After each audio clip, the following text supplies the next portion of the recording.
नमस्कार मेरे भाइयों। मैं आशा करता हूँ कि आप लोग बहुत अच्छे होंगे और हमारी वीडियोस को देख रहे होंगे। दोस्तों, सबसे पहले आपका हमारे इस चैनल गोस्ट इज़ बैक पर एक बार फिर से स्वागत है।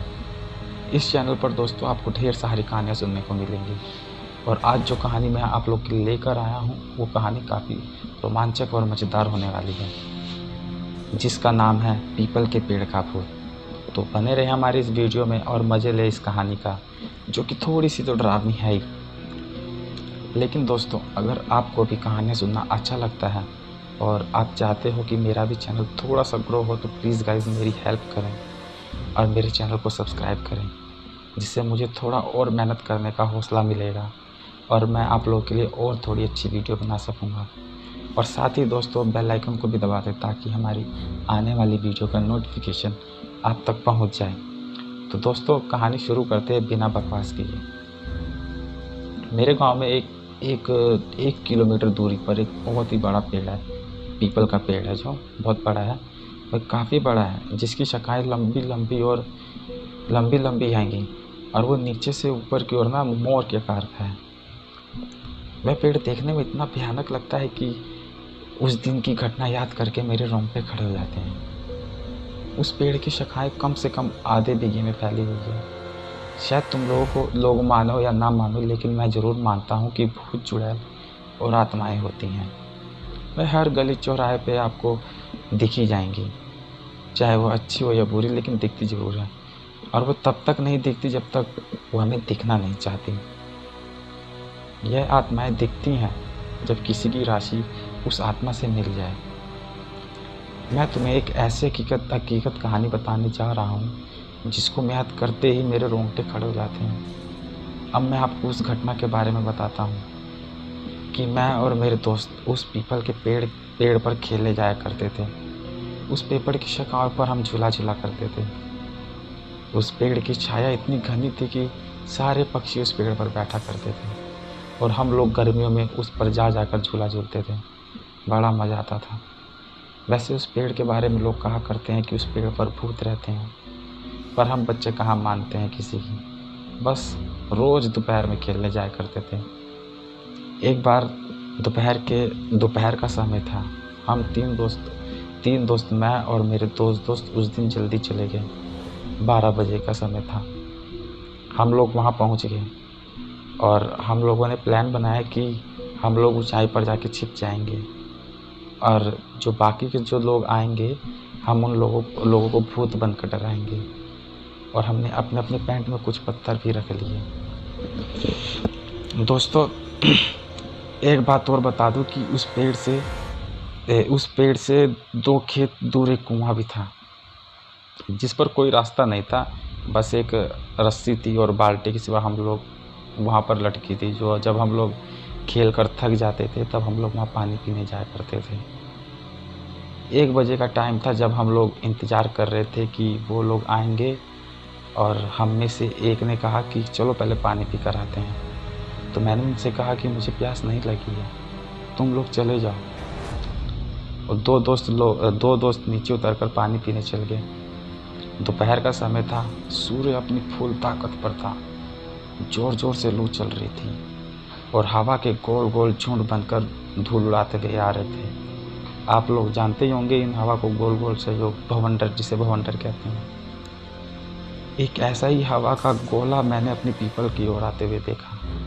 बड़ी धूल उड़ाए हुए आया और पीपल के सारे पत्ते आवाज़ करने लगे, खर खर कर कर। कुछ पत्ते तो टूट कर गिरने लगे। धूल की वजह से तो मेरी आंखें बंद हो गई। सारे पक्षी उस पेड़ पे से उड़ गए।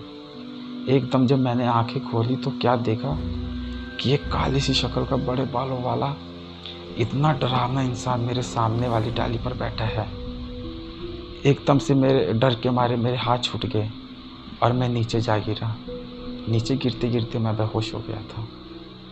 जब मेरी आंखें खोली तो मैंने देखा कि मेरे दोस्त पानी पीकर लौट आए हैं और मुझे उठाकर उन्होंने मुझे बिठाया।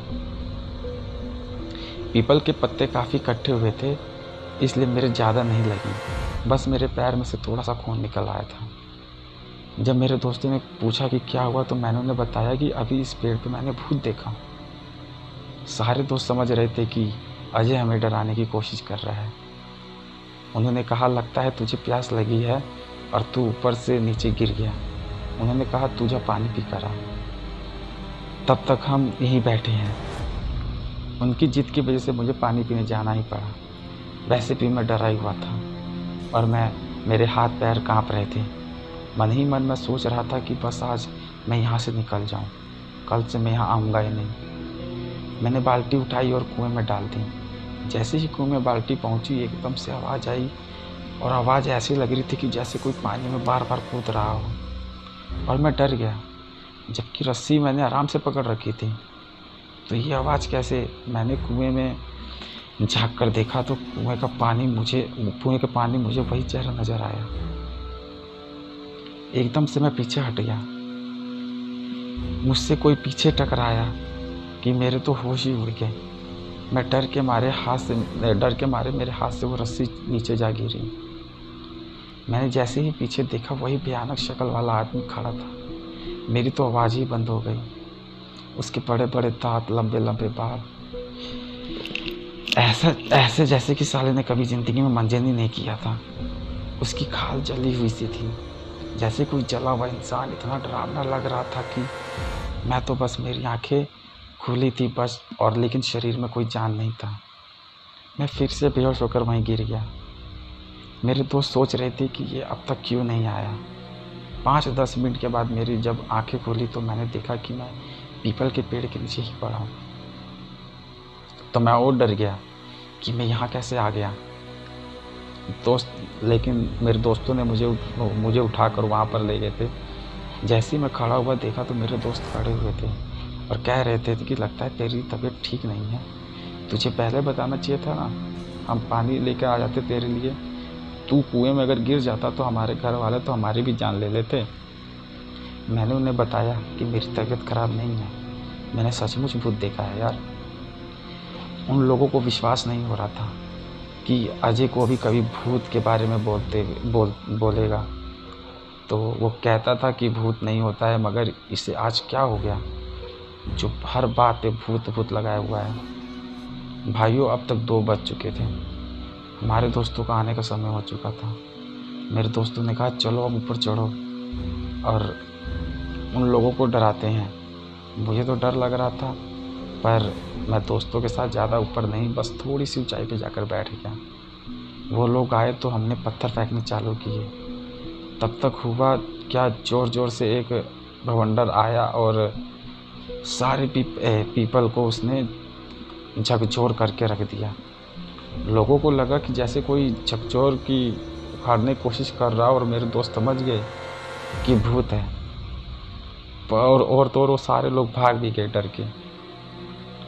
और हम बड़े ही खुश हुए कि आज तो हमने इन लोगों को डरा ही दिया। पर हमें क्या पता था कि वो पक्का भूत, वो जो काला सा भूत भी ये सब देख रहा है। और उसने ज़ोर से पेड़ को हिलाया। जैसे ही मेरे दोस्तों ने ये सब देखा, जल्दी जल्दी उतरने लगे। अब की बार तो उसकी आंखें लाल लाल, दांत और होठों से बाहर। हम वहाँ से भागे तो मैं डाली पकड़कर कूद पड़ा। मेरा दोस्त जिस पर लटका था वो डाली टूट गई और एकदम से नीचे गिरा। मैंने उसे उठाया तक नहीं।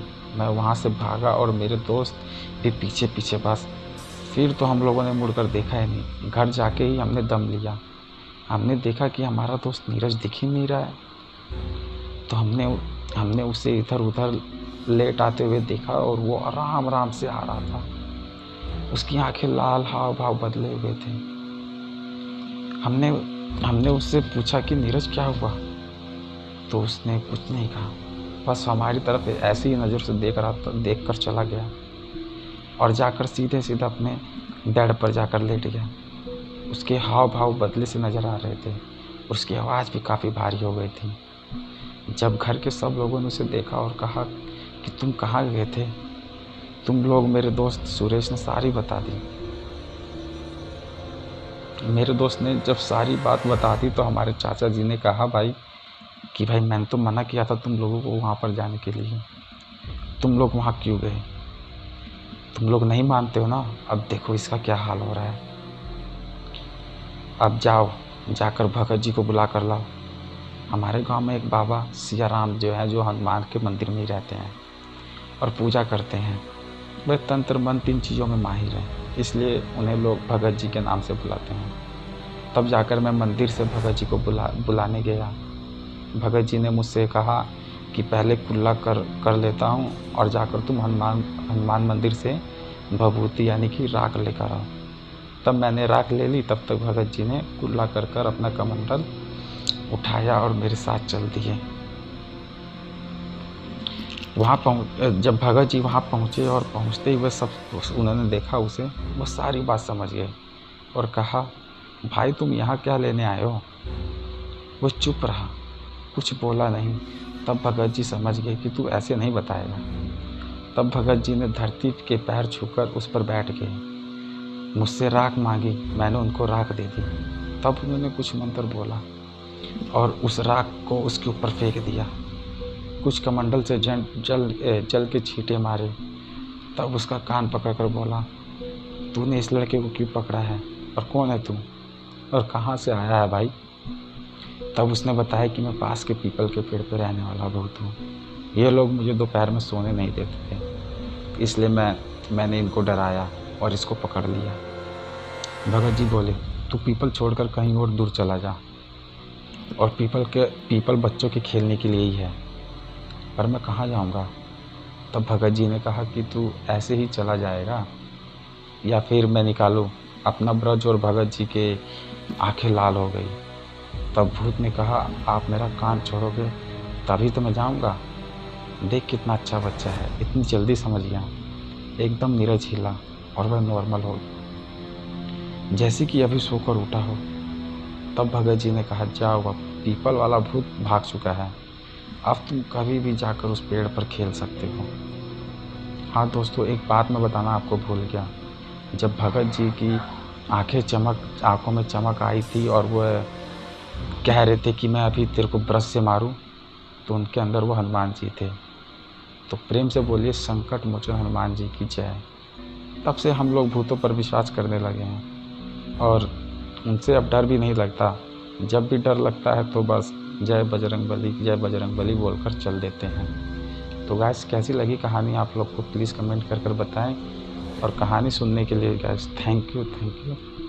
और अगर थोड़ी बहुत जो गलतियाँ हुई गाइस तो प्लीज़ कमेंट करके बताएं, मैं ज़रूर आगे अपनी गलतियों को सुधारूँगा।